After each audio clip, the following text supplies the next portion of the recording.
In the dusty outskirts of a forgotten town in the American Southwest, where the sun baked the earth into cracked clay and the wind whispered secrets through the mesquite bushes, stood a weathered log cabin. It was the year 1887, and the frontier was still wild, lawless in parts, with cowboys drifting through like tumbleweeds and outlaws hiding in the shadows of the canyons. The town was called Dust Hollow, a speck on the map in Arizona Territory, where the nearest railroad was a 2-day ride away, and folks relied on their wits, their guns, and sometimes a bit of luck to survive. Elena Ramirez had come to Dust Hollow 5 years earlier, fleeing the chaos of a border skirmish down in Mexico. She was tall, strikingly so, with raven black hair that cascaded like a midnight river down her back, and eyes that held the depth of ancient canyons. At 28, she carried herself with the grace of someone who had seen too much too soon.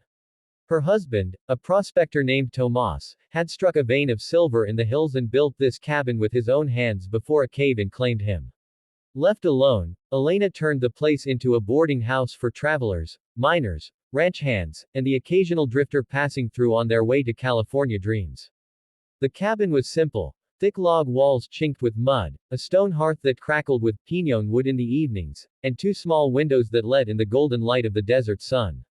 Outside, a corral held a couple of horses, and a vegetable patch struggled against the arid soil. Elena's days were filled with chores, tending the garden, baking cornbread in a Dutch oven over the fire, mending clothes with a bone needle. But she was no fragile flower. She could shoot a rattlesnake at 50 paces and had once stared down a band of Apache raiders who mistook her isolation for weakness. It was a sweltering afternoon in late summer when Jack Harlan rode into her life. He was a cowboy from Texas, broad-shouldered and sun-leathered, with a mane of sandy hair that fell to his collar and a beard that hadn't seen a razor in weeks. Jack was 32, a veteran of cattle drives up the Chisholm Trail, where he'd lost count of the stampedes and gunfights. He'd been heading west after a fallout with his crew, something about a card game gone wrong in Abilene, but the details were hazy, buried under layers of whiskey and regret. His horse, a sturdy bay named Whiskey, limped into the yard, one hoof tender from a stone bruise. Elena was out front, hanging laundry on a line stretched between 2 posts, when she heard the hoofbeats.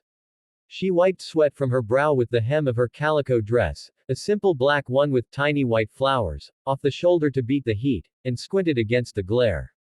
The stranger dismounted with a wince, tying his horse to the rail. "Ma'am," he said, tipping his sweat-stained Stetson. His voice was rough, like gravel under boot heels, but there was a politeness to it. "Name's Jack Harlan. My horse threw a shoe back a mile or so. You got a place a man could rest up. I'll pay for board and maybe some feed." Elena sized him up. He looked worn, his shirt unbuttoned at the collar revealing a scar across his chest, probably from a longhorn's horn or a Bowie knife. But his eyes, blue as the Rio Grande in spring, held no malice, just exhaustion. "Boarding house is full up with miners right now," she lied smoothly, though the truth was she had an empty room in the loft. "Strangers were risky in these parts. But I can spare the barn for a night. 2 bits for hay and water." Jack nodded, digging into his pocket for coins. "Fair enough. Much obliged." She led him to the barn, a lean-to attached to the cabin, where bales of alfalfa stacked high. As he unsaddled Whiskey, Elena fetched a bucket of water from the well. The pump creaked rhythmically, echoing in the still air. Jack watched her work, noting the strength in her arms, the way she moved with purpose. "You run this place alone?" he asked. "Widow," she replied curtly, not meeting his gaze. "Husband's buried up on the hill. Silver took him." "Sorry to hear that." Jack rubbed Whiskey's flank, the horse nickering softly. "Lost my brother to Comanches back in '82. Frontier don't give much quarter." That evening, as the sun dipped behind the red rock mesas, painting the sky in streaks of orange and purple, Elena invited Jack to supper. The miners were out prospecting late, chasing rumors of a new strike, so the table was hers alone. She fried up salt pork with potatoes from her garden, served with cornbread and chicory coffee strong enough to float a horseshoe. They ate in the main room, the hearth glowing low. Jack sat across from her, his plate clean in minutes. "Best meal I've had since San Antonio," he said, leaning back in the ladder back chair. Elena smiled faintly, the first crack in her armor. "Flattery won't get you extra cornbread." But conversation flowed like the rare desert rain. Jack told stories of the trail, herding longhorns through dust storms, crossing swollen rivers where men drowned, outrunning rustlers in the Badlands. Elena shared tales of her girlhood in Sonora, dancing at fiestas under paper lanterns, then the flight north when bandits burned her village. There was a spark between them, unspoken but electric, like the tension before a thunderstorm. Night fell, and Jack bedded down in the barn on a pile of blankets. But sleep evaded him. The air was thick with the scent of hay and horse, and his mind wandered to the woman in the cabin. Elena, meanwhile, lay in her four-poster bed, the one Tomas had carved from cottonwood, staring at the log ceiling. It had been years since she'd felt a man's presence stir something in her, a warmth that chased away the loneliness. The next morning, Jack fixed Whiskey's shoe with tools from Elena's shed, hammering away while she milked the goat. I could stick around a day or two, he offered. Help with chores. Earn my keep. She hesitated, then nodded. Fence needs mending out back. Coyote's been at the chickens. And so he stayed. Days turned to weeks. Jack repaired the corral, chopped firewood until the stack reached the eaves, and even helped dig an irrigation ditch from a nearby spring. In return, Elena cooked hearty meals, beans with ham hock, apple pie from dried fruits traded at the general store in town. They worked side by side, sweat mingling in the relentless sun. One afternoon, as they hauled water buckets from the well, a dust cloud appeared on the horizon. Riders, 5 of them, bandanas over their faces, rifles glinting. Outlaws, likely the gang that had been hitting stagecoaches along the Butterfield route. Elena dropped her bucket, hand instinctively going to the Colt revolver tucked in her apron. Inside, she whispered urgently. Jack grabbed his Winchester from the porch. How many rounds? Enough. They barricaded the door with a heavy table, peering through the windows. The leader, a burly man with a notched ear, shouted from his horse. We know there's silver here, woman. Hand it over, or we burn the place. Elena's blood ran cold. Tomas's silver, a small cache hidden under the floorboards, was all she had left. Jack's jaw set. They ain't gettin' it. The first shot splintered the doorframe. Jack returned fire, dropping one rider. Chaos erupted, bullets whizzing, horses rearing. Elena fired from the window, her aim true, winging another in the shoulder. The outlaws circled, but the defenders held firm. In the lull, Jack crawled to Elena. Back door. We flank 'em. They slipped out, using the barn for cover. Jack picked off 2 more with precise shots. The leader charged, but Elena met him head on, her revolver barking. He fell, clutching his chest. The last outlaw fled, spurs jingling into the desert.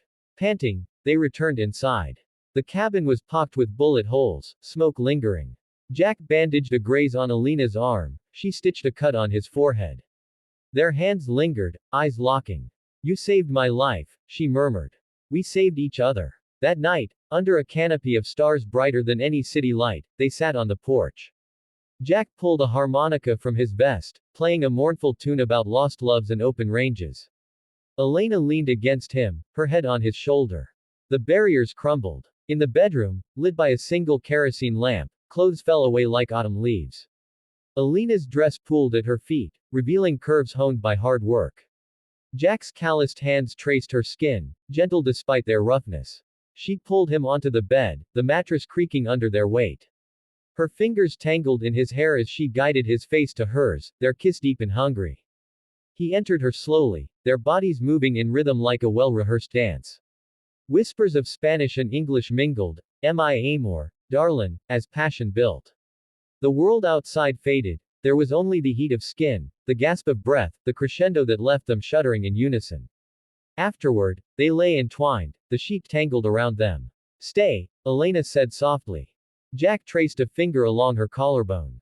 Wasn't plannin' on leavin'. Months passed. Jack became part of Dust Hollow. He branded cattle for neighboring ranches, taught Elena to rope, and together they expanded the garden. The silver funded a new well, deeper and more reliable. Word spread of the tough widow and her cowboy protector, even the sheriff from Tucson tipped his hat when passing through. But the frontier wasn't tame. One winter eve, a telegram arrived via stagecoach. Jack's old crew, seeking revenge for that Abilene cheating accusation. They were coming. Jack saddled Whiskey at dawn. I'll meet him on the road. End this. Elena strapped on her gun belt. We meet him together. They rode out, side by side, into the frost-kissed desert. The confrontation was swift, A shootout in a dry wash, bullets echoing off canyon walls. Jack took a bullet in the thigh but felled the leader. Elena's shots scattered the rest. Back home, she nursed him by the fire, her hands steady as she cleaned the wound with whiskey. Stubborn Texan, she teased. You're stubborn Texan. Spring brought wildflowers carpeting the plains, and with them, a quiet wedding in the cabin. The miners stood witness, the preacher from town officiating. Elena wore a new dress, white lace traded from a merchant's wife. Jack cleaned up in a borrowed suit. Years rolled on. Children came, a boy with Jack's blue eyes, a girl with Elena's dark hair. The cabin grew in addition, the boarding house thrived. Dust Hollow boomed with the railroad's arrival, but Jack and Elena kept to their ranch, raising cattle and memories. In the evenings, they'd sit on the porch, watching sunsets paint the mesas. Jack's harmonica played, Elena's head on his shoulder. The frontier had taken much, but it had given them this, a love forged in fire, enduring like the ancient rocks around them. And in the quiet nights, in that same four-poster bed, their passion reignited, a flame that time couldn't dim. The American dream, in a log cabin under Arizona stars.